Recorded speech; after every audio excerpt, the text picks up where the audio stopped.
எடுத்துக்காட்டு 1.11 P = mn மற்றும் Q = mij எனில் P மற்றும் Q என்ற கணங்களை வெண்படத்தில் குறித்து அதன் மூலம் P சேர்ப்பு Q காண்க. P சேர்ப்பு Q ஐ காண்க. எதனை குறிக்க சொல்லிக்கிறாங்க? எந்தெந்த கணத்தை? P எத்தனை கணம் இருக்கு?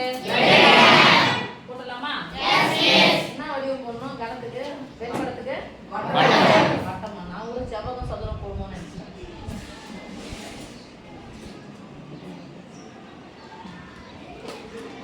P Q okay.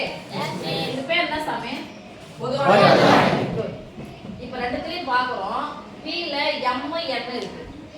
Q ல m i j ரெண்டுத்துக்கும் பொதுவா என்ன இருக்கு பாருங்க. பொதுவான எங்க எடுத்து போடணும்? எங்க எடுத்து போடணும்? பொதுவான. சரி, பொதுவானல போடுமா? மீதி என்ன இருக்கு? எதல போட போறோம்? P ல மட்டும் போடுறோம். எதல மட்டும் போடுறோம்? P ல மட்டும். இப்போ Q ல m ரெண்டுத்துக்கும் பொதுவா எழுதியாச்சு. மீதி யாரு? I j எங்க போட போறோம்? Q ல மட்டும் போட போறோம். மட்டும் போட போறோம். I j இப்போ P சேர்த்து Q. P ஐயும் Q ஐயும் சேர்த்து எழுதலாமா? Yes miss. அப்படி சொல்லுங்க பார்க்கலாம். என்ன நம்பர் இருக்குது? I J புரிஞ்சா? Yes miss. இப்போ P ஐயும் Q ஐயும் சேர்த்து எழுதணும். m என்ன எழுதிட்டு அதுக்கு அப்புறம் நம்ம போய் பார்த்தா m எழுதணுமானா எழுத கூடாது.